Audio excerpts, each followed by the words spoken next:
Hey there, welcome to Listen and Travel Talk. All you need is a pair of ears, and we'll take you anywhere in the world. So where are we headed today? I have a feeling it's somewhere in Italy, maybe Florence. I've always dreamed of seeing the Duomo in person. You're right. Today we're diving into Firenze, Florence. And we're going to explore two sides of the city, the iconic landmarks like the Duomo and the Baptistery, and then the Medici Power Center around Piazza della Signoria. Firenze. I love how that sounds. Okay, I'm ready. Close my eyes and let my ears take me there. So let's start with the heart of Florence, Piazza del Duomo. You've got three stunning buildings side by side, the cathedral, the Baptistery, and Giotto's bell tower. Here's something you can only really know if you've been there. The marble of the cathedral is so vibrant, it almost glows at sunset. I've seen pictures, but I bet they don't capture that glow. And the dome, that massive red dome, how did they build it in the 1500s? Actually, it's a bit earlier. The dome was completed in 1436, and the genius behind it was Filippo Brunelleschi. He invented a method using a double shell and a herringbone brick pattern, and he never even built a scaffold from the ground. When I was there, I was genuinely blown away by this one thing. You can climb to the top, 463 steps, and the view over the red rooftops is absolutely breathtaking. 463 steps? My legs are already hurting. But okay, tell me more about the Baptistery. I've heard it has the gates of paradise? Exactly. The eastern doors of the Baptistery are called the Gates of Paradise, a name Michelangelo gave them. They're 10 panels depicting scenes from the Old Testament, all in gilded bronze. This one's not on any map, but here's a tip. Look closely at the panel of Adam and Eve. You'll see God's hand is actually 2 hands, and it's incredibly detailed. I'd want to stare at that for hours. Okay, so after the Duomo, where do we go?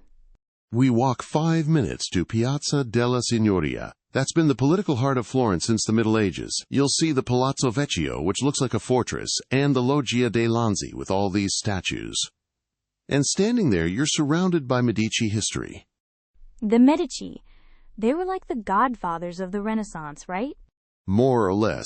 Cosimo de' Medici bankrolled the cathedral dome, and his grandson Lorenzo the Magnificent was a huge patron of artists like Botticelli and Michelangelo. Their family palazzo is right there, and the Uffizi Gallery, originally Medici offices, now hold some of the world's greatest art. Just knowing this one thing completely changes how you experience the trip. When you're in Piazza della Signoria, you're standing exactly where Renaissance Florence unfolded. I'm getting chills.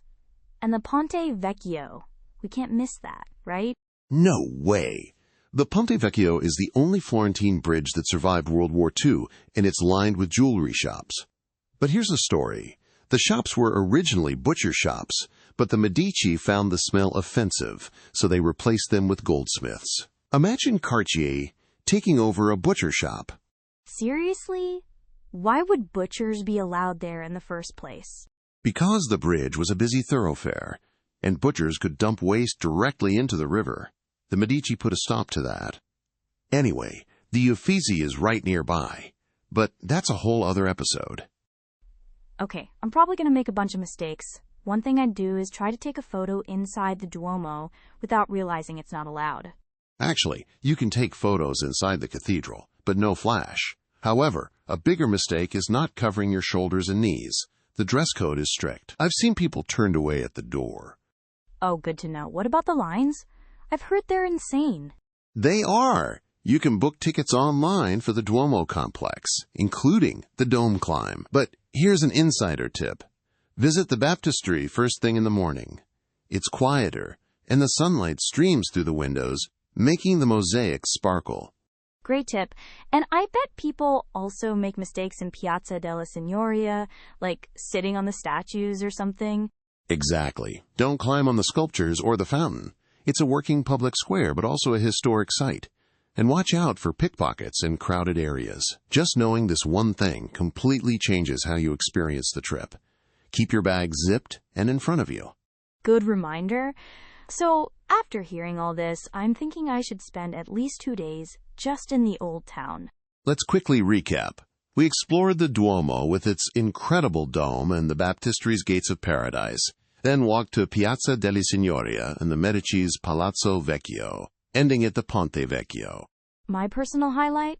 The story of Brunelleschi's dome. I'll never look at that silhouette the same way. And the Gates of Paradise sounds like a must-see. Excellent choices. My closing travel wisdom for Florence: don't rush. The old town is small enough to walk, but every corner has a story. Stop, look up, and let the history sink in. Love that. How was today's journey? Next episode, we're off to somewhere brand new. This has been Listen and Travel Talk. See you there.